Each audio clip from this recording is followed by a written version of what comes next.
कहाँ से शिवजी आइले नगर नगर पूछते कहाँ से शिवजी आइले नगर नगर पूछे कवन हमें अपन पापा के दुआर वही रे हम उठंग भय कवन हमें कवन भैया दुआर वही रे हम उलर भय घर में साइकिल ले अपन पापा हाथ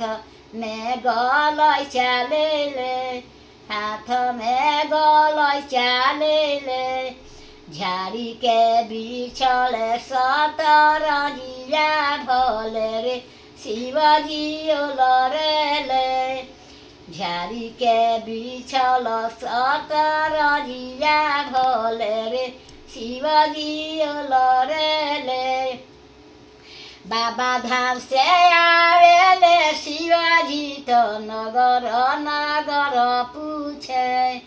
सिलौरी के शिवजी आइले नगर नगर पूछे कवन हमें कवन देवा दुआर वही रे हम उलर भय घर में साइकिल ले बड़का भैया हाथ के गलैचा ले घर में से निकले मझिला भैया हाथ में गलैचा ले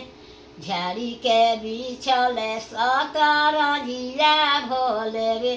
शिवजी लरे ये सब पुराना गीत है याद करी तब जब याद कर गा दी